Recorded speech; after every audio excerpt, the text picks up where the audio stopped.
Pemirsa, program bioetanol blending akan dimulai pemerintah secara bertahap dengan target penggunaan campuran E5 atau 5% etanol hingga E10 atau 10% etanol untuk bensin Pertamina. Namun penggunaan etanol masih memiliki tantangan dari iklim tropis hingga kendaraan lama yang belum kompatibel.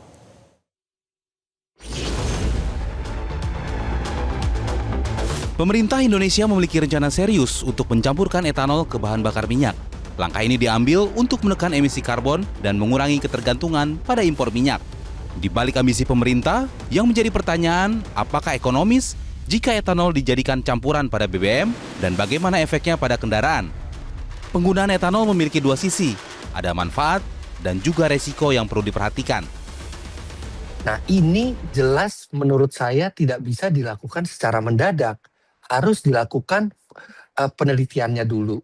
Kemudian dilakukan sosialisasinya, diberikan waktu adaptasi bagi industri itu untuk mengembangkan teknologi yang sesuai dengan base fuel yang menggunakan etanol ini. Jadi kalau misalnya terburu-buru itu akan memiliki resiko industri itu tidak siap baik dari penyedia bahan bakarnya maupun dari pabrikan mobilnya. Nah tentunya sementara dari sisi keekonomian, pada Oktober 2025, harga etanol di kisaran Rp13.000 hingga Rp14.000 per liter. Relatif lebih tinggi jika dibandingkan harga bensin non-subsidi, yakni di harga Rp14.000 hingga Rp15.000 per liter. Artinya, tanpa subsidi pencampuran etanol justru bisa meningkatkan biaya produksi BBM. Konsekuensinya harganya akan lebih mahal karena ada campuran etanol tadi, tetapi kelebihannya adalah dia ramah lingkungan. Maka tadi saya katakan bagi konsumen yang mempunyai kesadaran tinggi akan lingkungan hidup, ya dia akan memilih E10 tadi gitu. Tapi kalau mobilnya lama, ya masih ada yang menjual. Jadi maksud saya itu ya, saya dukung pemerintah untuk menerapkan E10 gitu ya, tapi jangan dipaksakan, berikan pilihan pada konsumen itu ya, sampai dia punya kesadaran untuk memilih E10 tadi itu, Pak. Hal itulah yang sedang dikaji pemerintah agar program bioetanol tetap efisien dan tidak membebani konsumen.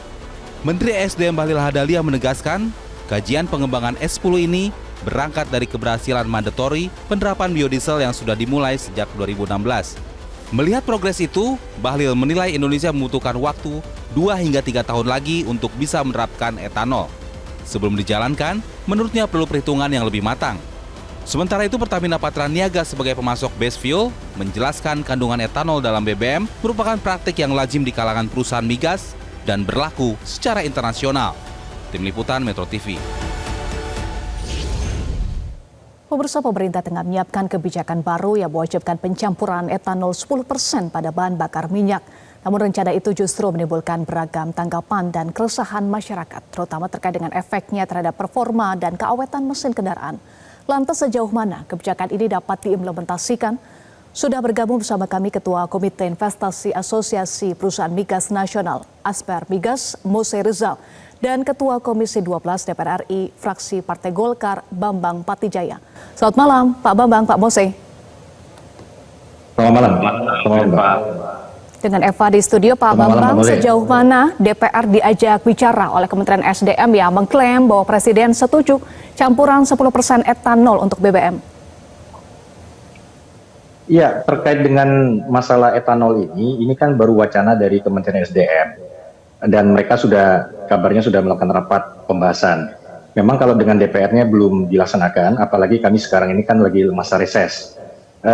Tetapi yang ingin saya sampaikan adalah kita tolonglah jangan semua hal-hal yang terkait diumumkan pemerintah terkait dengan etanol ini ditanggapi dengan negatif, ya. Karena tadi saya bertanya kepada Dirjen Migas, ini kan sebetulnya suatu wacana yang akan dilaksanakan di tahun 2026 etanol ini, dan ini merupakan rencana daripada untuk gasolin atau bensin. Kita sebelumnya sudah cukup sukses dengan solar menjadi B40 dan sejauh ini sudah cukup efektif untuk bagaimana mengurangi impor kita, kemudian juga berkontribusi di dalam pengurangan emisi. Nah, terkait dengan ini, untuk pada bensin saya pikir juga nggak ada masalah, ya.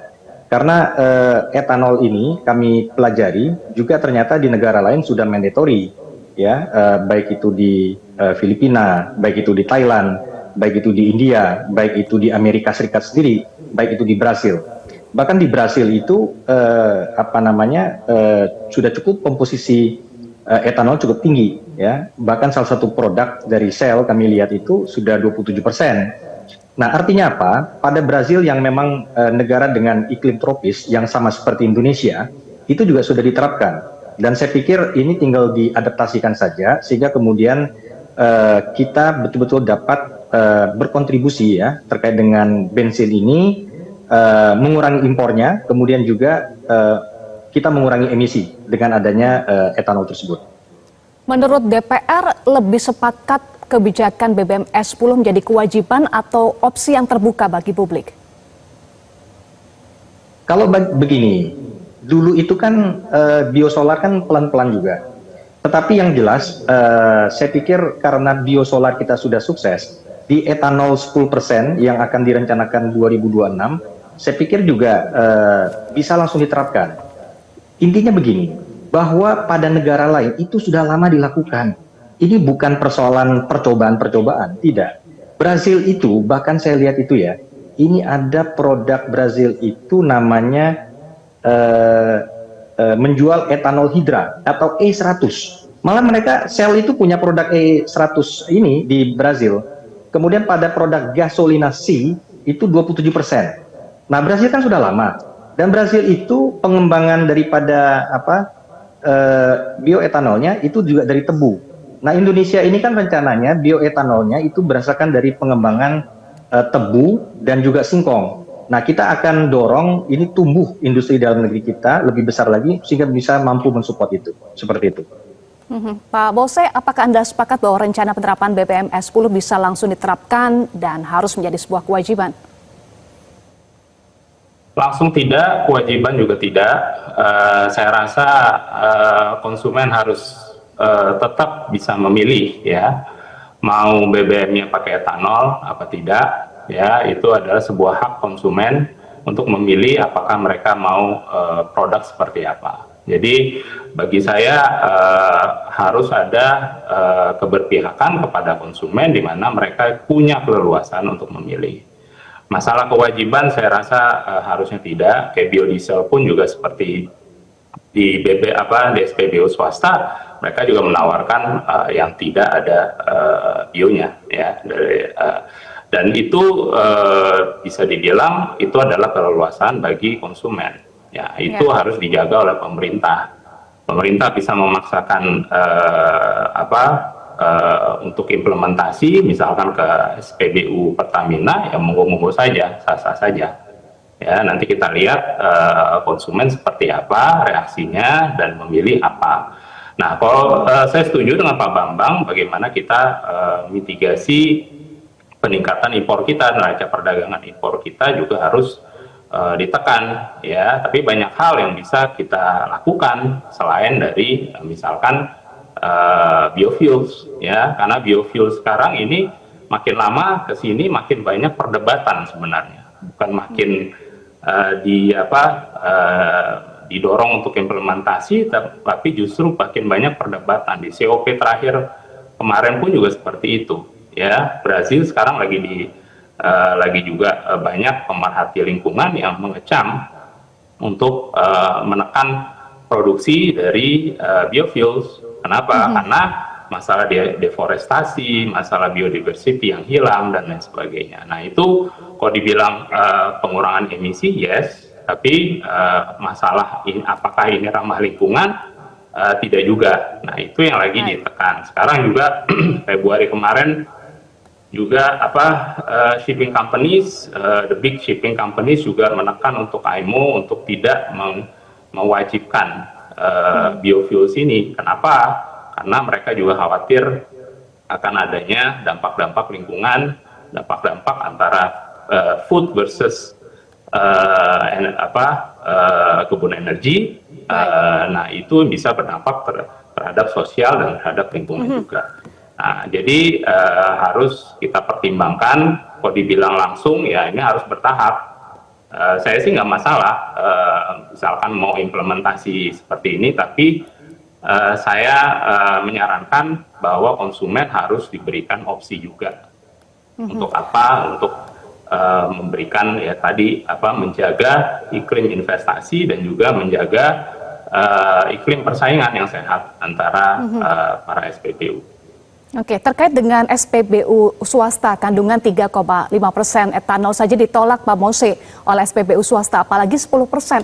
Apa yang sebetulnya dikhawatirkan oleh SPBU swasta terkait dengan campuran etanol dalam BBM?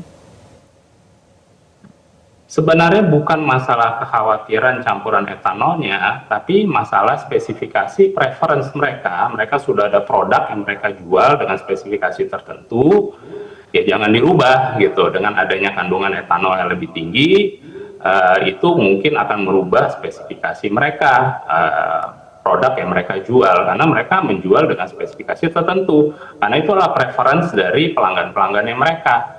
Jadi ya pemerintah juga tidak bisa memaksakan untuk merubah spesifikasi atau keinginan dari pelanggan-pelanggannya mereka gitu, karena itulah nilai produk mereka, value-nya tuh di situ gitu, SPBU swasta. Jadi ya harusnya hak mereka ya kita pertahankan dan kita hargai. Baik, saya kembali ke Pak Bambang yang tadi sudah menyinggung ya semangat kemandirian dalam negeri dengan mengurangi impor. Bagaimana memastikan ketersediaan bahan baku dalam negeri untuk etanol cukup? Karena kalau kita lihat kapasitas produksi etanol nasional pada 2024 303.000 kiloliter. Bagaimana untuk memenuhi jika nanti kebijakan ini jadi diberlakukan BBM S10? Ya, jadi kan memang ada beberapa hal yang harus kita persiapkan. Selain terkait dengan komitmen regulasi, juga terkait dengan persoalan ketersediaan. Saya pikir pertanyaan ini memang sesuatu yang harus bisa dijawab terhadap industri dalam negeri kita. Tadi saya bertanya dengan Dirjen Migas, ini apakah ketersediaan untuk etanol itu dapat dipenuhi dari dalam negeri. Jadi dari progres yang ada, beliau melihat itu di daerah Jawa Timur, Sidoarjo, itu sudah ada. Dan kemudian ini kan ada pengembangan yang lain. Jadi ketersediaan daripada etanol ini bukan hanya dari tebu saja, tetapi juga dari pengolahan singkong nantinya. Dan kita akan lihat ini seperti apa. Dan wacana untuk etanol E10 ini kan akan dilaksanakan itu 2026 itu semester kedua.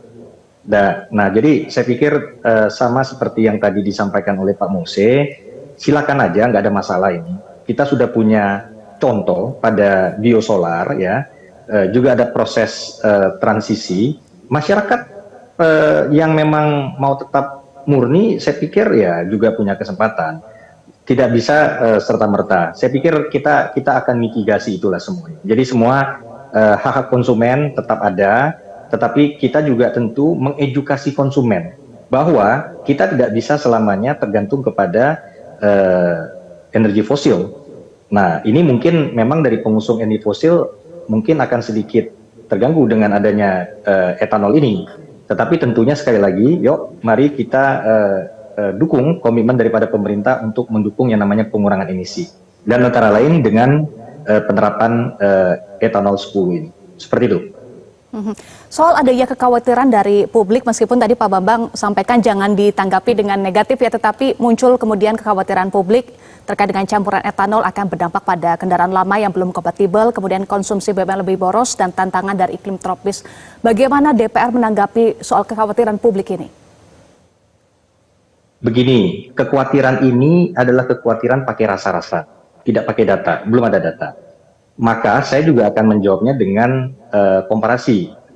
Komparasi yang paling cocok itu ada di Thailand, akan ada di Filipina, dan juga yang ada di Brazil. Itu adalah negara-negara yang tropis.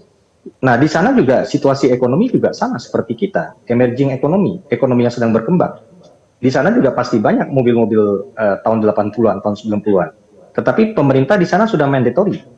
Jadi saya pikir ya kita belajar dari sana. Proses ini kan masih tahun 2026. Ya, kita belajar sehingga apa sih hal-hal yang mungkin akan dikomplain oleh masyarakat terkait dengan kendaraan-kendaraan tua. Apakah memiliki dampak dan seterusnya.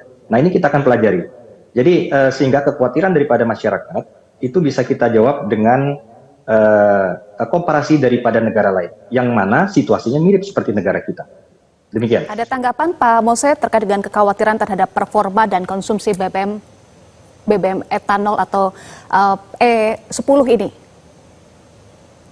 Oke, jadi memang nggak semuanya itu positif, nggak semuanya juga negatif. Ya, ada kelebihan dan ada kekurangan. Semua kita tahu dan datanya juga ada bahwa kekurangan dari BBM bioetanol atau misalkan biodiesel juga sama adalah menyerap banyak air. Ya, jadi memang cocok untuk kondisi-kondisi tertentu, misalkan BBM tersebut langsung dipakai, tapi kalau kondisi di mana BBM tersebut harus di stok dan disimpan, misalkan kita contohnya dari perusahaan-perusahaan tambang, itu banyak yang komplain kalau misalkan biodiesel itu menyerap banyak air dan itu bisa bermasalah. Kenapa? Karena mereka kan beli bahan baku BBM itu dalam jumlah cukup besar untuk produksinya mereka. Gitu. Nah, itu bisa menjadi kekurangan, ya. Nah, itu yang harus dipikirkan. Jadi konsentrasinya juga jangan terlalu tinggi sehingga bisa menyebabkan hal-hal yang tidak diinginkan untuk industri-industri seperti yang tadi saya bilang. Gitu. Jadi kalau dibilang tidak ada data, ya ada datanya dan banyak memang yang sudah menyampaikan bahwa itulah kekurangannya.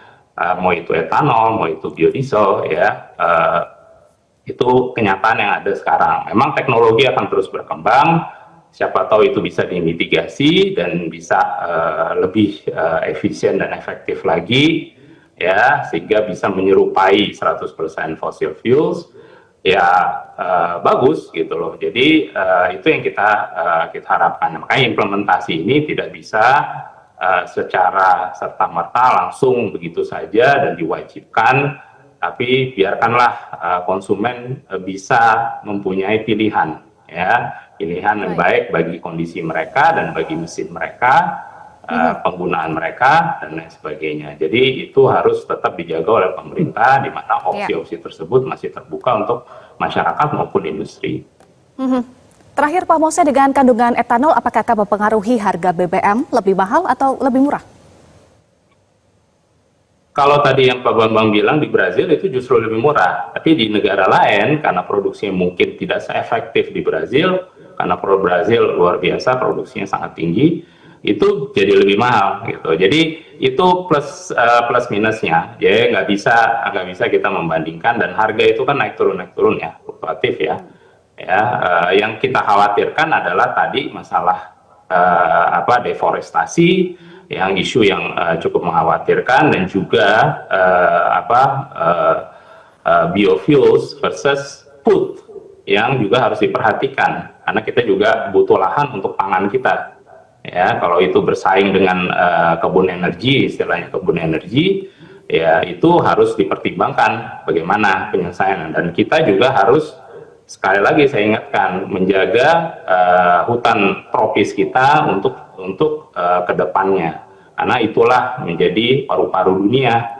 Ada dua paru-paru dunia yang paling besar potensinya ada di Brazil dan Indonesia. Makanya Brazil sekarang lagi ditekan untuk produksi biofuelsnya, itu juga karena untuk menjaga deforestasi harus dikurangi sebanyak-banyaknya. Nah, itu yang harus ditekankan juga. Jadi ini banyak pertimbangan, makanya saya harapkan adalah dari sisi DPR dan dari sisi juga pemerintah harus membuat kajian yang lebih komprehensif, end to end, ya. Jangan cuma di ujungnya saja, emisi bagus, tapi kalau dilihat dari sisi deforestasi, karena hutan itu isinya nggak cuma pohon, ya, ada juga biodiversity yang mesti kita jaga, karena itulah kekayaan alami Indonesia, dan itu yang harus dijaga. Baik, masih ada waktu untuk melakukan kajian secara komprehensif sebelum diberlakukan rencananya pada tahun 2026. Terima kasih Pak Bambang dan Pak Mose sudah bergabung bersama kami di Prime Time News. Download Metro TV Extend sekarang.